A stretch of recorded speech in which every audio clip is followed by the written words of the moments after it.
İnsanların həyatında rəmzlər xüsusi, hətta əvəz edilməz rol oynayır. Çünki onlar insanları bir yerə yığır, onları səfərbər edir, mücadiləyə qaldırır və tarixin ən möhtəşəm anlarında görürsən ki, insanlar həm rəmzlərin ətrafında birləşirlər, həm də böyük şəxsiyyətlərin. Çünki mücadilərin əsas kursunu, xəttini müəyyən edən də dahilər olur.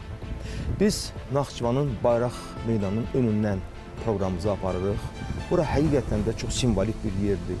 Çünki 1990-cı il noyabrın 17-sində məhz keçmiş Sovetlər Birliyinin yaratma siyasətinə, riyakarlığına uca səslə yox deyən milli lider Heydər Əliyev oldu. O məqamda da Azərbaycan xalqı öz milli rəmzlərini bir daha yuxarı qaldırdı, yüksəkliyə qaldırdı və bildirdi ki, bu mücadilədə biz yalnız və yalnız önə getməliyik. Və təbii ki, əsas rolu, tarixi rolu oynayan da məhz Heydər Əliyevin şəxsiyyəti oldu. Salam dəyərli tamaşaçılar. Bəli, biz Naxçıvandayıq və mənim bu günləri çox maraqlı həmsöhbətlərim var. Naxçıvan Muxtar Respublikasının Ali Məclisinin deputatı Şəhla Əhmədova,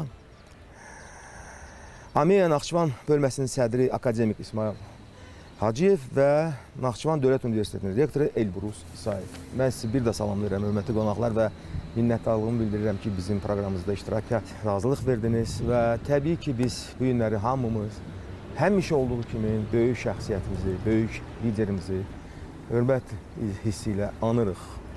Təbii 10 may bizim üçün çox vacib bir gündür, tariximizdə xüsusi yer tutan bir gündür. Amma bu şəxsiyyətin həyat tərzi, ümumiyyətlə bütün gördükləri işlər hamısı çox böyük mahiyyət daşıyır özündə və ona görə də biz dönə-dönə bir çox məqamlara, tarixi anlara qayıdırıq. Şəhla xanım, təbii ki, bu Azərbaycan xalqının böyük bir qələbəsi idi ki, yəni o yaranmış xaos vəziyyətində ki, artıq keçmiş Sovetlər imperiyasının rəhbərliyi heç bir şey etmirdi ki, insanların arasında müharibələr olmasın, nifaq olmasın, amma həm də bəzi qüvvələr o xaotik vəziyyətdən sui-istifadə edirdilər, öz korporativ məqsədlərinə çatmaq istəyirdilər. Bax, 90-cı ildə artıq demək olar ki, Azərbaycanın intibah yoluna qədəm qoyması məhz Heydər Əliyevin iştirakı ilə oldu və o vəziyyətdə demək olar ki, çox çətin şəraiti cilovlaya bildi. Və bu nəyin hesabına baş verirdi? Çünki biz görürdük ki, Bakıdan da bu görünürdü, Mingəçevirdən də, Şəkidən də, bütün ölkəmizin güşələrinin hamısından, künglərin hamısından biz görürdük ki, baxışlar yalnız Naxçıvana yönəlib. Çünki burada Heydər Əliyev amili var idi. Siz necə görürdünüz o vəziyyəti? Hansı məqamlar sizin xatirinizdə qalıb?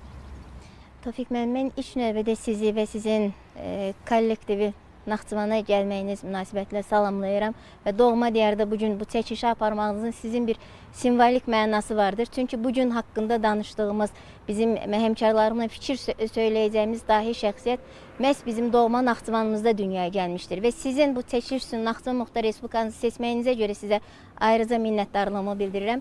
Tofiq müəllim, siz qeyd etdiniz, bəli, həmin dövrdə həm Azərbaycan, həm də Azərbaycanın ayrılmaz tərkib hissəsi olan Naxçıvan çox ağır bir dövrünü, belə deyək ki, tarixin ən çətin anlarını yaşayırdı. Və məhz ümummilli liderin, ulu öndərimizin də deyə bilərəm ki, taleyinə belə bir tarix yazılmışdı. Azərbaycanın ən çətin anlarında, Azərbaycanın ən ağır günlərində Azərbaycana rəhbərlik etmək, Azərbaycanı mövcud olan ağır vəziyyətdən çıxarmaq, Azərbaycanda baş verən xaotik hərəkətlərə, anarxiyaya son qoymaq, bu sanki ümummilli liderin bir alın yazısı idi. Və mən Heydər Əliyevin siyasi fəaliyyətini bir cümlə ilə xarakterizə etsəm, deyirəm ki, Heydər Əliyev Azərbaycanın dünəni, Heydər Əliyev Azərbaycanın bu günü, Heydər Əliyev Azərbaycanın sabahıdır. Yəni biz Azərbaycanın keçmişinə nəzər salsaq, bəli, Azərbaycan Heydər Əliyevin uzaqgörən siyasəti nəticəsində Azərbaycan olmuşdur. Məhz Heydər Əliyevin uzaqgörən siyasəti nəticəsində Azərbaycan beynəlxalq arenada tanıdı. Azərbaycan inkişaf etmiş dünya dövlətləri sırasına daxil oldu. Azərbaycanın bu günü biz hamımız şahidiyik ki, bu gün sürətlə inkişaf edən dünya dövlətlərinin böyük əksəriyyətinin çox diqqət göstərdiyi, istər strateji, istər beynəlxalq əməkdaşlıq qurmağa can atdığı Azərbaycan Heydər Əliyev siyasi məktəbinin yetirməsinin apardığı siyasətin nəticəsidir və Azərbaycanın gələcəyi də bu siyasi xətt üzərində qurulmuşdur. Bildiyimiz kimi Heydər Əliyev Azərbaycanda 2 dəfə hakimiyyətdə olmuşdu. İstər Sovetlər Birliyi dövründə, istər post-Sovet dövründə Azərbaycanda hakimiyyətdə olduğu dövrdə bir məqsədə, bir amala xidmət edirdi. Azərbaycanı inkişaf etmiş dövlətlər sırasına çıxarmaq. O hər dəfə vurğular ki, mənim üçün mənim məqsədim Azərbaycandır, mənim məqsədim Azərbaycan xalqıdır, mənim məqsədim Azərbaycan vətəndaşıdır. Və o bu məqsəddə xidmət edirdi. O dönə-dönə vurğulardı ki, rəhbər bir şəxs öz mənafeyini düşünməməlidir, o xalqının mənafeyini düşünməlidir, o xalqının gələcəyini düşünməlidir və atdığı hər bir addımda öncə onun ilk amalı vətəndaş olmalıdır, xalqı olmalıdır. Bildiyimiz kimi Heydər Əliyev 80-ci illərdə Sovetlər Birliyində çox yüksək bir vəzifə tuturdu və həmin dövrdə Heydər Əliyevin siyasətdə olduğu dövrdə artıq sizin qeyd etdiyiniz kimi o vaxtki Sovet Xalq Kommunist Partiyasının rəhbərləri artıq Heydər Əliyevə qarşı təzyiqlərə başlamışlar. Çünki Heydər Əliyevin orada belə deyək vəzifədə olması mövqeyi prinsipial mövqeyidir. Ona görə onlar prinsipial adamı Heydər Əliyevin qismində qəbul edə bilmirdilər. Ona demək olar ki, latent tərzdə, yəni üstü örtülü tərzdə artıq mübarizəyə başlamışdılar. Bəli. Və çox təəssüflər olsun ki, həmin dövrdə biz Sovet KPDki, yəni həmin vaxt siyasi bürodakı Heydər Əliyevə olan münasibət eyni zamanda Azərbaycanın o vaxt rəhbərlikdə olan səriştəsiz rəhbərləri tərəfindən də onlar da Heydər Əliyevə qarşı baskılar göstərirdilər.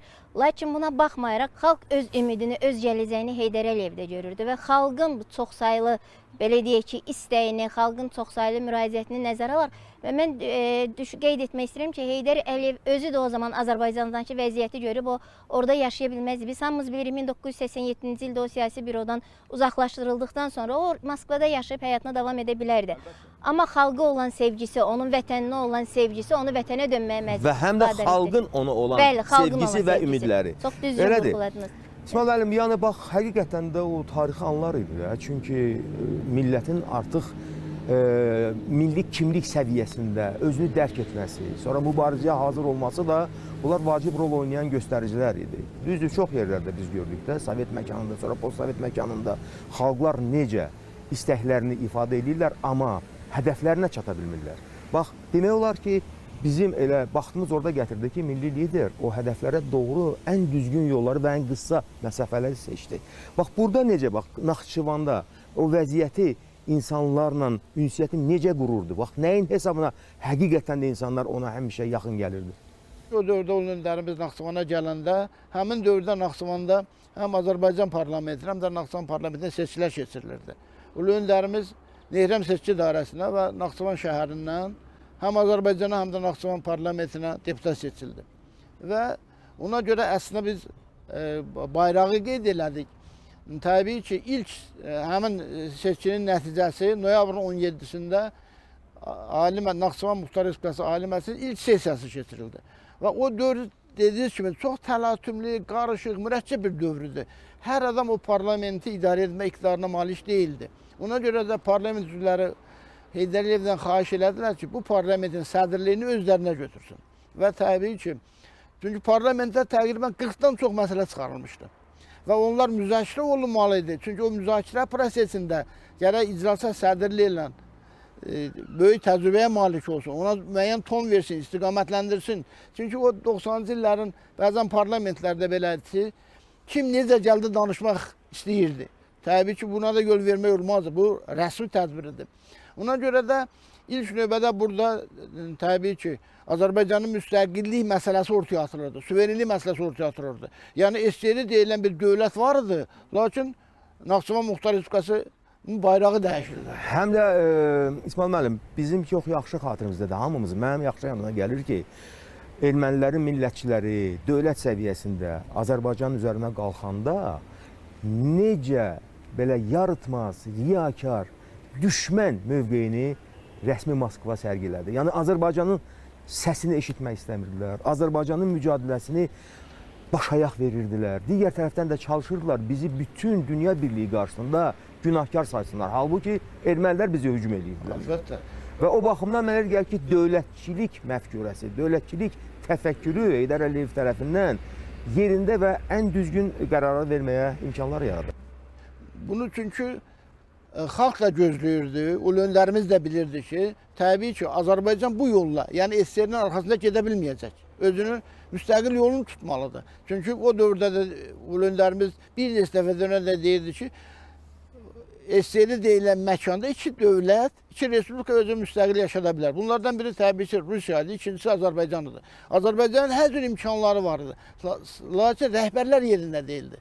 Bəli, müstəqil siyasət apara bilmirdilər. Yəni, belə deyək də, Mənfur Qarbaçovun siyasətini bəzən müdafiə edirdilər. Bu isə təbii ki, nə əhalini, nə də ulu öndərimizi razı sala bilmirdi. Və ona görə də müzakirə olunan məsələlərdə Naxçıvanın Ali Hakimiyyət orqanının adını dəyişdirdi ilk növbədə, Muxtar Respublikanın adını dəyişdirdi, Bakı hadisələrinə siyasi qiymət verdi. Yəni, çox mühüm tarixi qərarlar qəbul olundu və Azərbaycan Xalq Cümhuriyyətinin üçrəngli bayrağını rəsmiləşdirdi. Bəli, rəsmiləşdirdi həmin bayraq. Çox qəribədir ki, yəni ulu öndərimizin verdiyi müsahibələrdən aydın olur ki, bayraq hazırlanıb və belə demək mümkünsə ortaya gətirilmə zamanı aydın olmuşdur ki, o dövrdə Dövlət Təhlükəsizlik Komitəsi üzvləri bayrağı oğurlayıblar.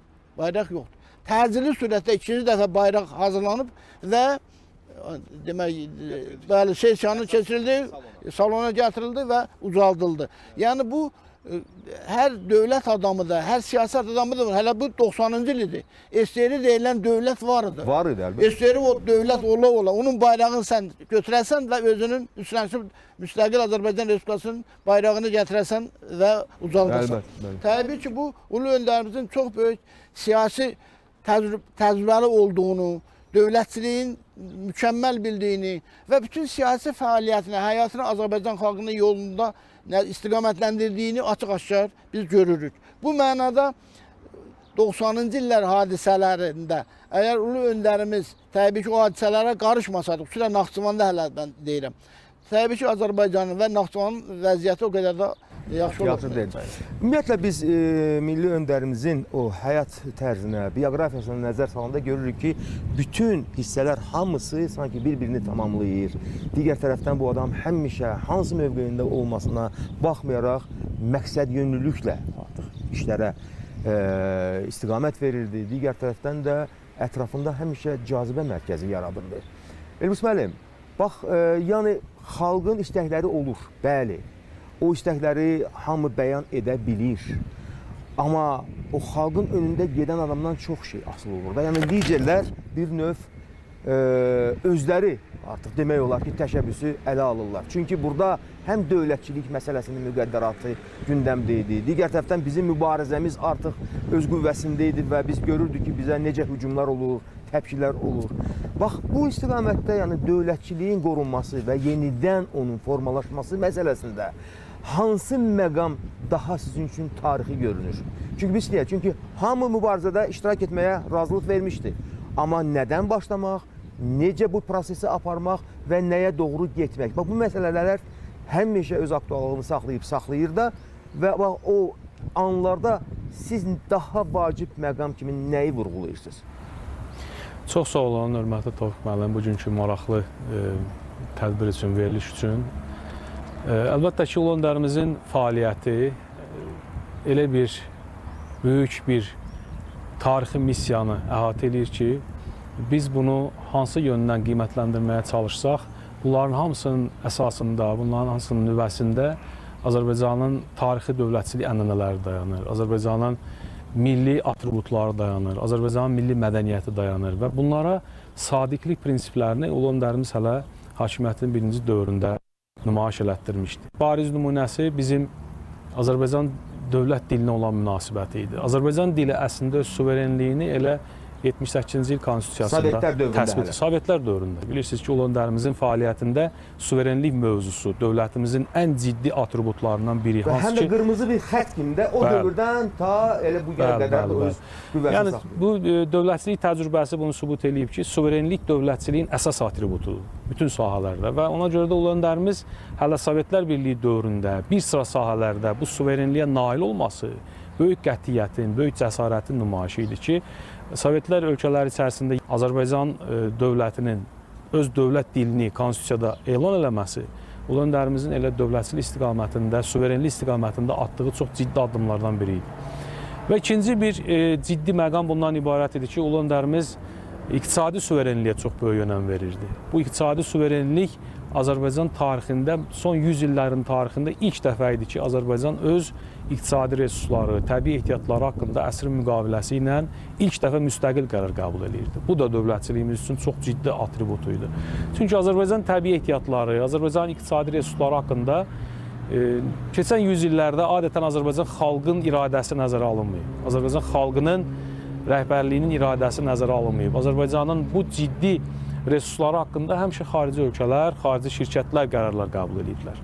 İstər Sovetlər Birliyi dövründə olsun, istər Çar Rusiyası dövründə olsun, Azərbaycan bu iqtisadi sahədə suverenliyə nail ola bilməmişdi. Ta ki, 1994-cü il əsrin müqaviləsinə qədər. Bu bizim əlbəttə ki, dövlətçilik sahəsində atdığımız çox ciddi addımlar idi. Təbii ki, biz bunları belə təsnifləşdirəndə müstəqilliyimizin ilk illərindəki böyük dövlətçiliklə bağlı qəbul olunmuş qərarlar vardı ki, bunlar bizim tarixi milli dəyərlərimizə söykənən qərarlar idi.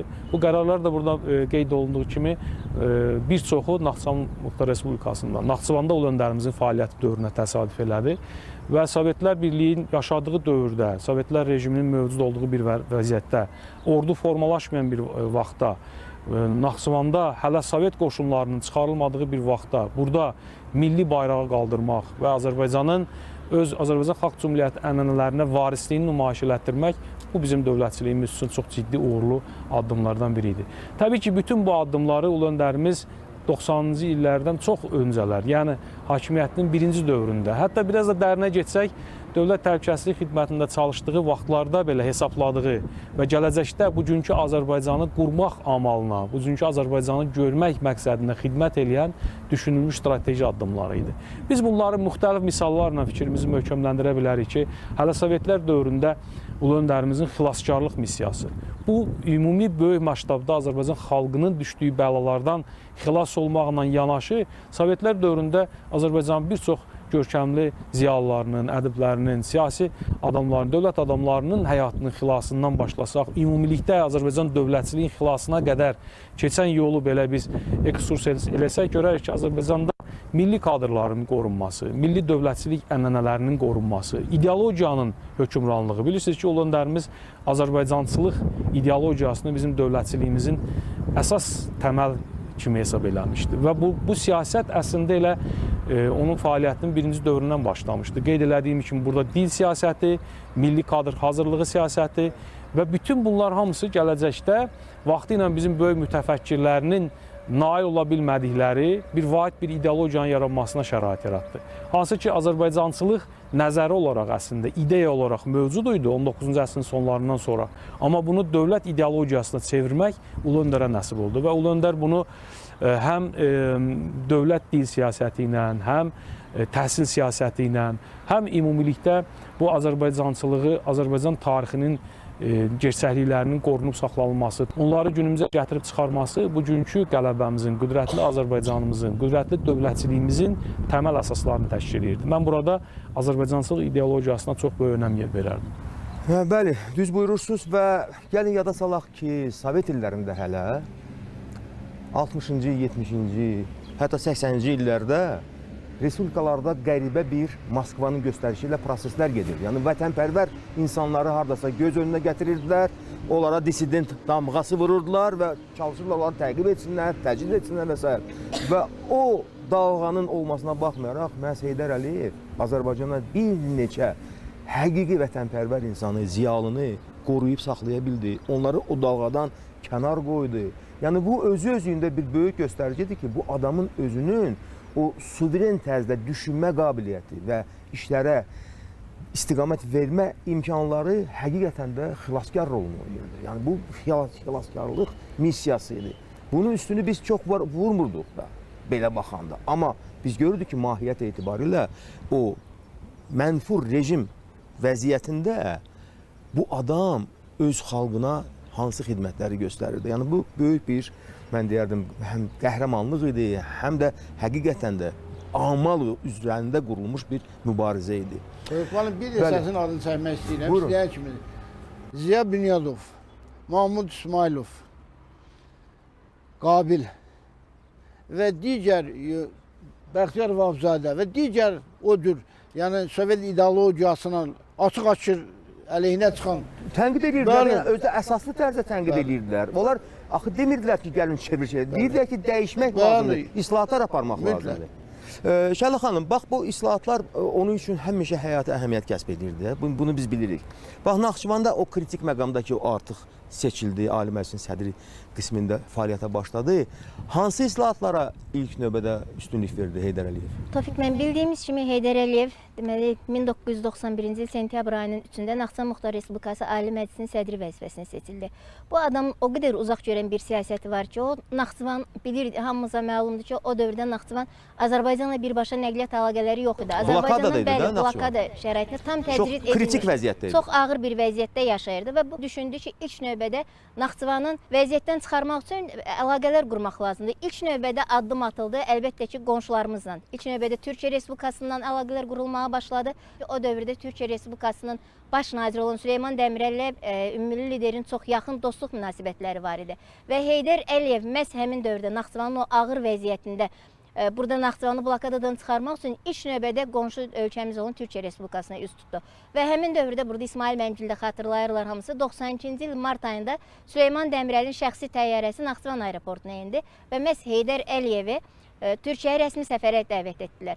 Və həmin səfərdə ümummilli liderimiz həm baş nazir Süleyman Demirəllə eyni zamanda o vaxt Türkiyə Respublikasının prezidenti olan Turgut Özal'la bir çox məsələlər müzakirə edildi. Və Heydər Əliyevin bu qonşu dövlətlərlə əlaqələri qurmaqda ilk məqsədi Azərbaycanı, yenə burada mən qeyd edirəm ki, siz hamınız təsdiqlərsiniz, o dövrdə Azərbaycan çox böyük bir informasiya blokadası yaşayırdı. Həm də oradan çıxmaq lazımdır. Bəli, ilk növbədə bir informasiya blokadasını yarmaq lazımdır və Heydər Əliyevin Türkiyə Respublikasında apardığı, yəni həmin o müzakirələrdə ilk dəfə olaraq oradan bütün dünyaya bircə bəyanat qəbul edildi orada. Ermənistanın işğalçı dövlət olduğu və Azərbaycan torpaqlarını işğal etməsi ilə bağlı və eyni zamanda orada yenidən 1921-ci il Qars müqaviləsi təkrar olaraq yada salındı və bildirildi ki, Türkiyə Respublikası Naxçıvan Muxtar Respublikasının qarantıdır. Çünki hamımız bilirik, Naxçıvanın yəni qonşu dövlətlərinin biri də bizim elə mənfur düşmənlərimiz idi. Hansı ki, həmin dövrdə tez-tez biz hərbi təxribatlara məruz qalırdıq və Heydər Əliyevin uzaq görən siyasətinin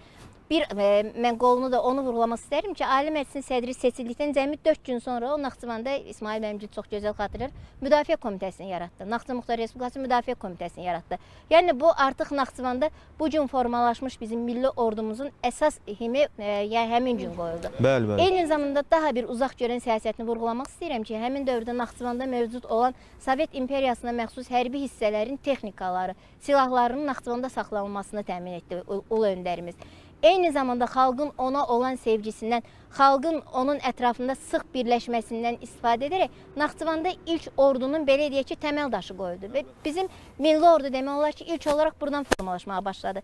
Bilirsiniz, mən Heydər Əliyev haqqında danışanda böyük Alman filosofu Kantın bir fəlsəfi nəzəriyyəsi var, onu mən həmişə xatırlayıram. O qeyd edirdi ki, qüdrətli dövlət, güclü dövlət, mütərəqqi ideoloji xalq tərəfindən dəstəklənən bir siyasət üzərində qurulmalıdır və eyni zamanda həmin bu mütərəqqi ideologiyanı özündə daşıyan xarizmatik lider olmalıdır. Heydər Əliyev məhz bu iki amili özündə cəmləşdirən bir lider olduğu üçün, yəni Heydər Əliyev xalq və xalq Heydər Əliyev birliyi Naxçıvanı həmin dövrdəki xaosdan çıxartdı. Heydər Əliyevin o vaxt Türkiyə Respublikasından qurduğu əlaqələrin içərisində hamımız xatırlayırıq. Araz sayı üzərində ilk körpü tikilib istifadəyə verildi. Dil ucu sədərək keçid məntəqəsi istifadəyə verildi.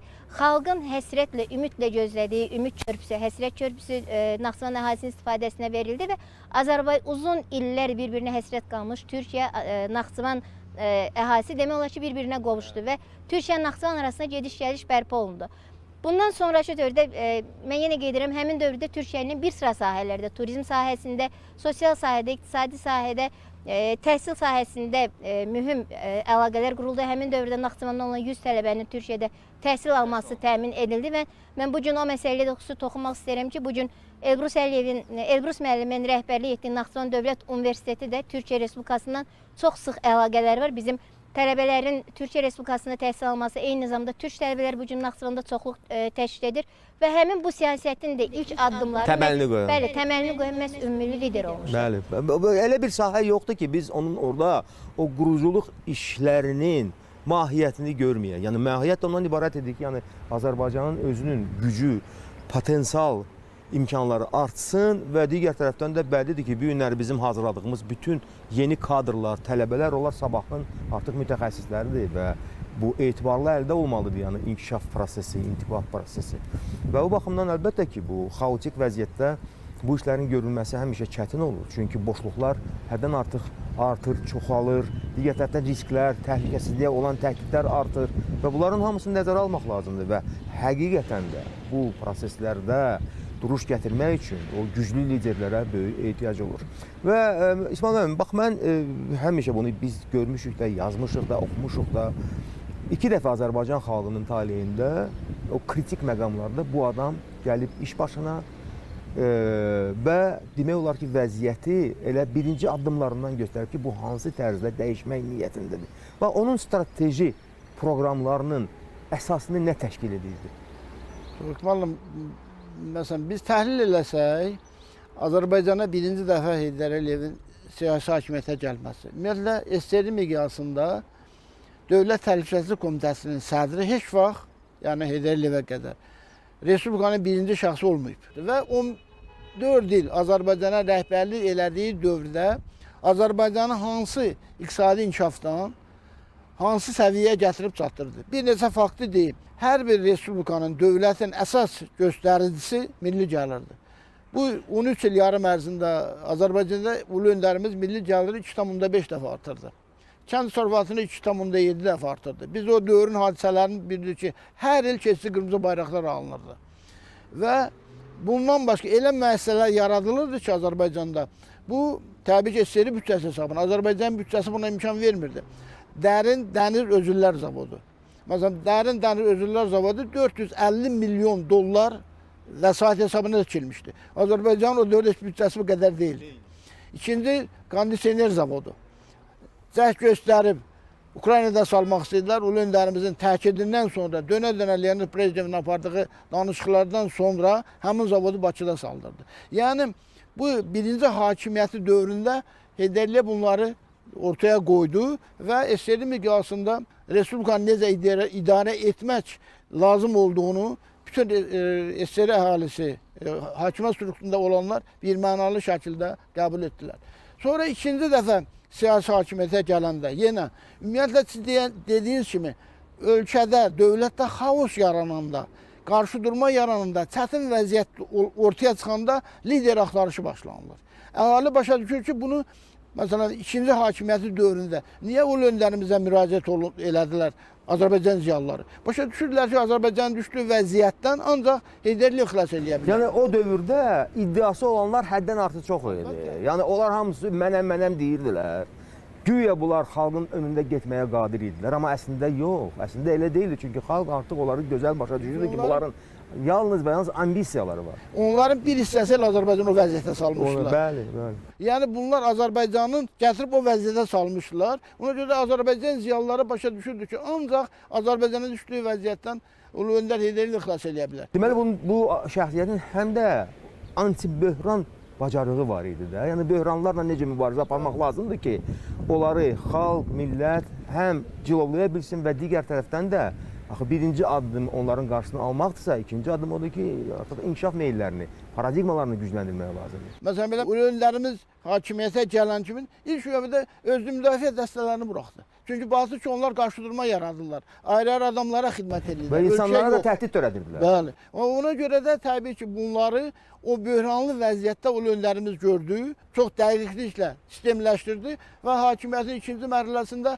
artıq Azərbaycanın strateji xəttini müəyyən elədi. Ki, Azərbaycan müstəqil yaşaya bilər və müstəqil və suveren yolu tutmalıdır və bu istiqamətdə də inkişaf eləməlidir. Təbii, təbii. Bəli, bilirsiniz, həm də insanlar belə adamlardan həmişə ilham alırlar. Onların təcrübəsini mənimsəyə bilirlər və çalışırlar, öyrənsinlər. Çünki bu adamlar özlərində də həm də məktəb imkanlarını etibar edirlər də. Elbis müəllim, mən istəyirəm bu sualla sizə müraciət edeyim ki, biz tez-tez eşidirik Heydər Əliyevin məktəbi. Bu məktəbin üstün cəhətləri, özəllikləri, spesifik göstəriciləri hansılardır? Əlbəttə ki, bu özün doğrultmuş bir məktəbdir. Az öncə hamımızın qeyd elədiyimiz keyfiyyətlər, xüsusiyyətlər artıq Ulu Öndərin fəaliyyətini, onun xarakterini, onun keçdiyi dövlətçilik yolunun bir məktəb şəklində formalaşdırıb və bu gün gənclər üçün, yetişən nəsillər üçün bu məktəb uzun əsrlik bir mirasdır. Uzun əsrlik bir mirasdır. Ona görə ki, bu məktəbin qayəsi Azərbaycan dövlətçiliyinə xidmətdir. Azərbaycan xalqının xoşbəxt gələcəyidir. Azərbaycanın keçmiş tarixinə, sərvətlərinə sahiblik hissidir.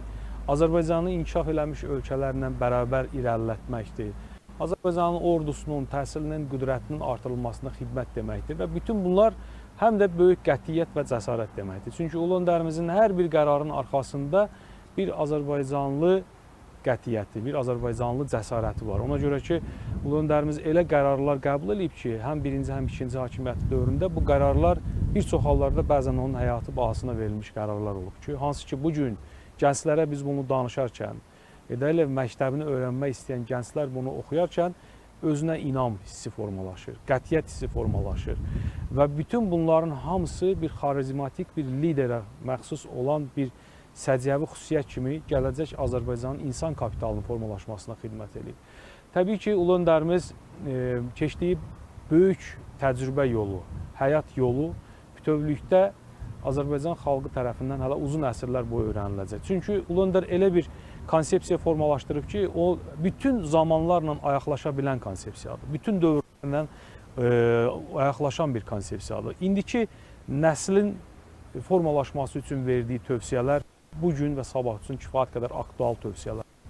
Dünənki situasiyaların idarə olunmasında verdiyi tapşırıqlar, tövsiyələr, atdığı addımlar dünənki nəslin formalaşmasına, həm onların qorunmasına xidmət edən, uzaq görən bir siyasət idi. Hələ hakimiyyətin birinci dövründəki kadr islahatları, kadr siyasəti 20 il, 30 il sonra Azərbaycanın müstəqilliyinin qurulmasında həmin kadr potensialından istifadəni labüdləşdirdi və həm istər ordu sahəsində formalaşmış kadrlar, istər SSR-nin nüfuzlu ali məktəblərinə göndərilmiş bacarıqlı gənclərin sonraki müstəqil Azərbaycanın dövlət quruculuğundakı iştirakı bir daha bunu təsdiqlədi ki, Ulu Öndərimiz hər bir sahədə, bütün sahələrdə elə bir konsepsiya formalaşdırıb ki, o konsepsiya Azərbaycan xalqının xoşbəxtliyinə xidmət edir. Toyuqla bir də Azərbaycan elə bir geosiyasi mövqedədir ki, Azərbaycan dövlətçiliyini qorumaq, Azərbaycan xalqını bugünkü və dünənki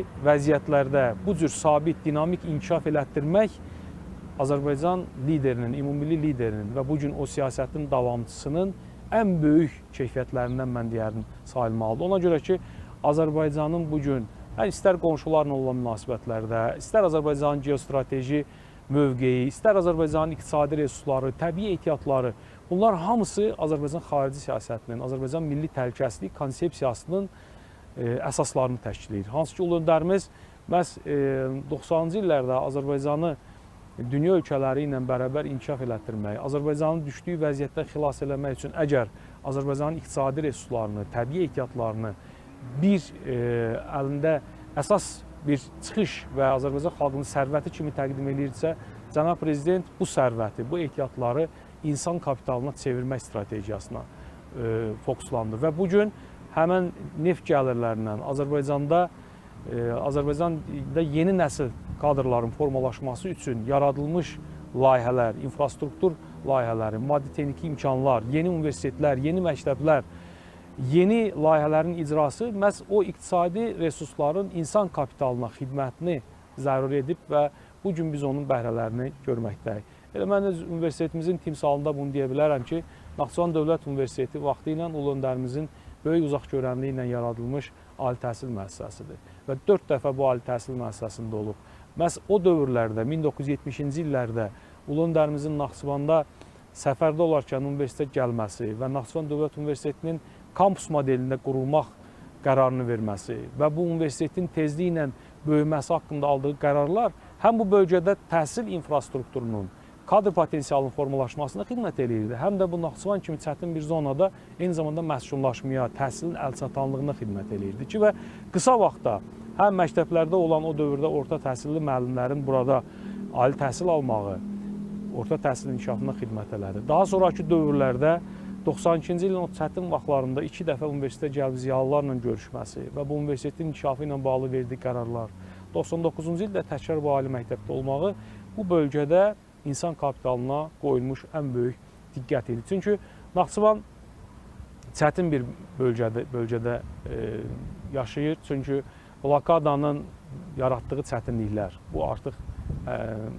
100 ildir davam edir bu blokadanın yaratdığı çətinliklər və müstəqilliyin ilk illərində bəlkə də Azərbaycanın ən ağır bölgələrindən biri Qarabağdan sonra Naxçıvan ərazisi idi. Ona görə ki, bizim yeganə quru sərhədimiz, quru ərazimiz ana vətəndən düşmən deməli işğalında düşmən ərazisində idi. Və Naxçıvanın yeganə hava nəqliyyatı vasitəsinin ümidinə qalması bu regionda Ulu Öndər bu çətinliyi unutdururdu. Bu bölgədə apardığı işlər qonşu ölkələrlə, insanlarla, buradakı rifahın, ərzaq təhlükəsizliyinin və digər informasiya təhlükəsizliyinin təmin olunması, Naxçıvan reallıqlarının dünyanın diqqətinə çatdırmaq qabiliyyətinə malik olması və bu regionda Sovetlər Birliyində aldığı qərarların sonraki müstəqil Azərbaycanın inkişafının əsasına çevrilməsi, atributların burada səsləndirilməsi, bunlar hamısı Heydər Əliyev məktəbinin unikal, nadir göstəriciləridir ki, bu liderə məxsus olan,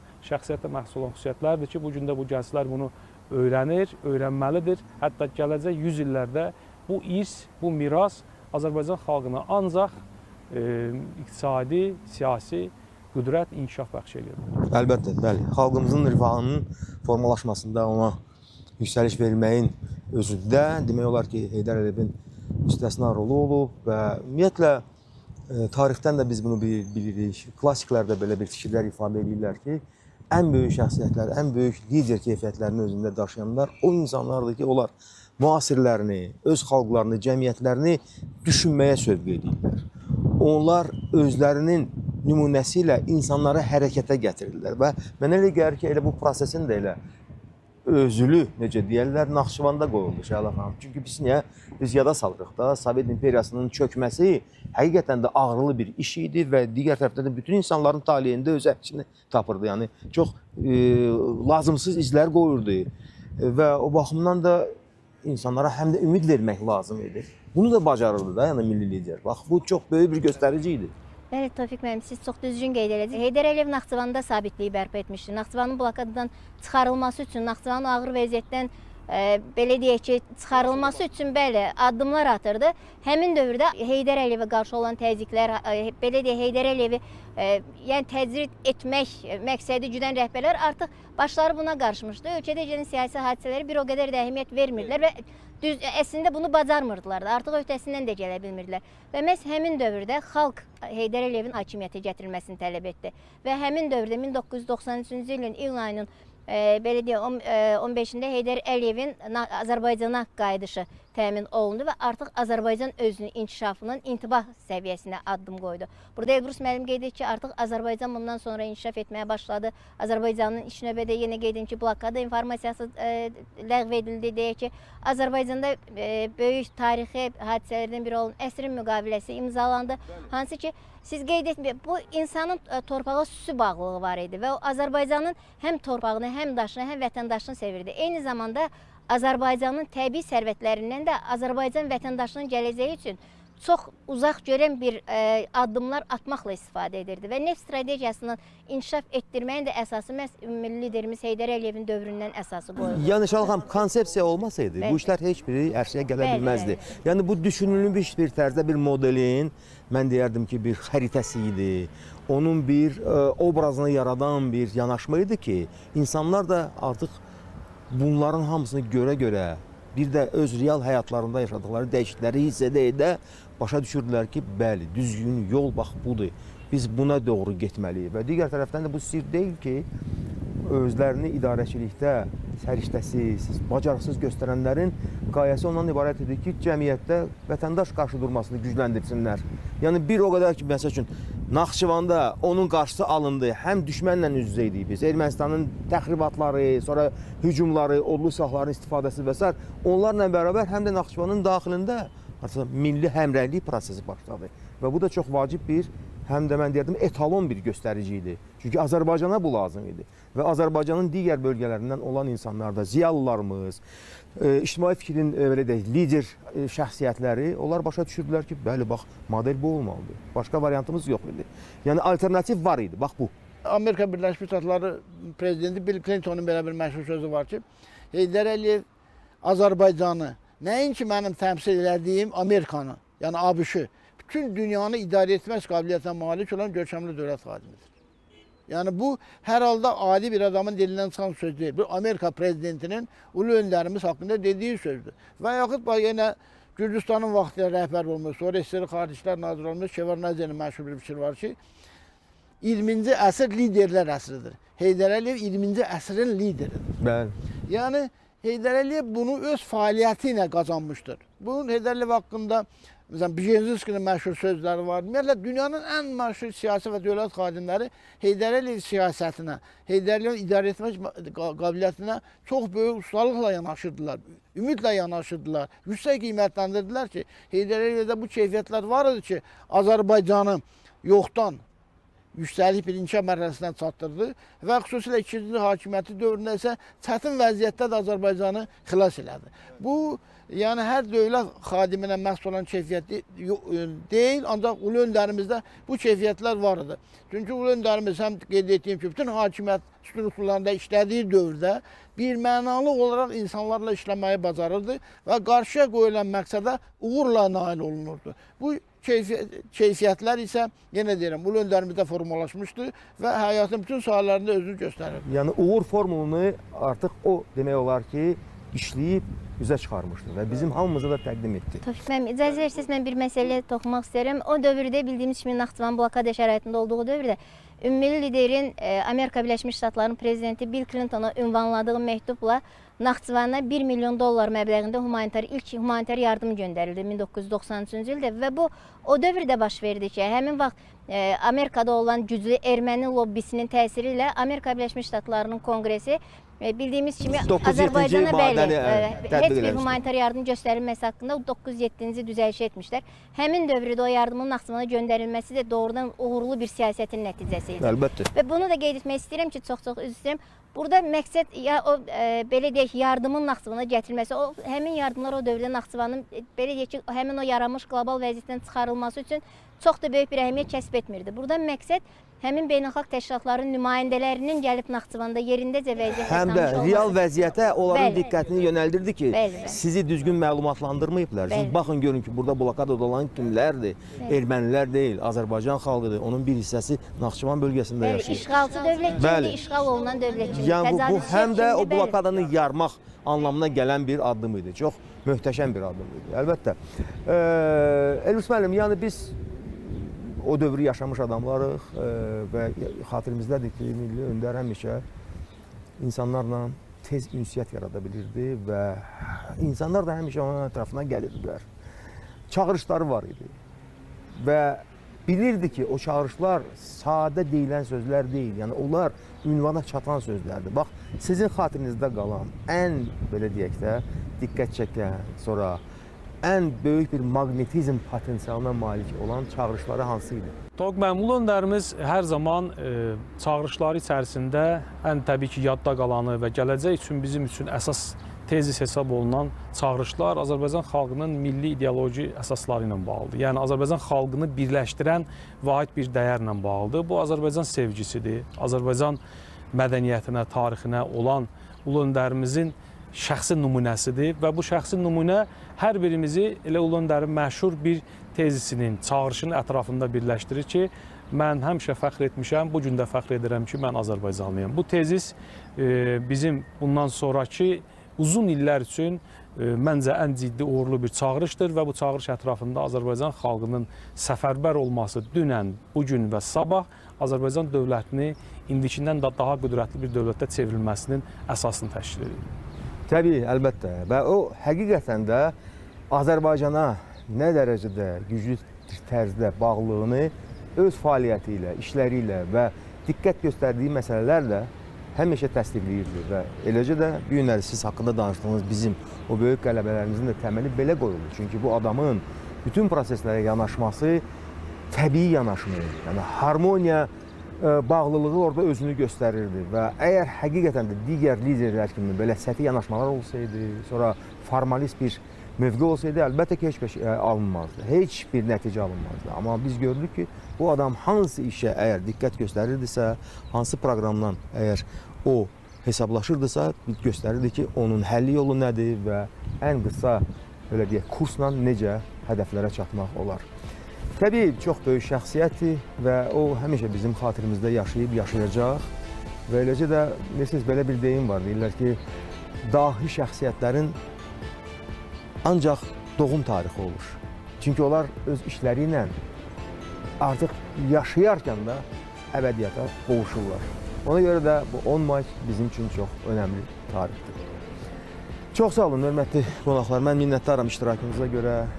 Çünki sizin bu günləri səslədiyiniz fikirlər, onlar bizim yaxın keçmişimizlə əlaqəlidir və digər tərəfdən də tariximizin ən vacib, ən mən deyərdim, xronoloji baxımdan da, mahiyyət baxımından da əvəz olunmaz bir hissəsidir və o tarixi biz bu şəxsiyyətin rəhbərliyi altında yaşadıq. Çünki həm müstəqilliyimizi özümüzə qaytardıq, digər tərəfdən də Heydər Əliyevin kursu ilə biz torpaqlarımızı özümüzə geri götürdük və təbii ki, bu günləri biz Prezident İlham Əliyevin də fəaliyyətini nəzərdən keçirərək, ona qiymət verərək görürük ki, bu həqiqətən də böyük Heydər Əliyevin kursunun reallaşmasıdır. Belə, mən sizə minnətdarlığımı bildirirəm iştirakınıza görə. Çox sağ olun, yorulmayasınız. Sizinlə bərabər həm tamaşaçılarımıza da mən minnətdarlığımı bildirirəm ki, bizə diqqət yetirdilər. Belə, hörmətli tamaşaçılar, bu qədər. Salamat qalın, efirdə görüşənədək.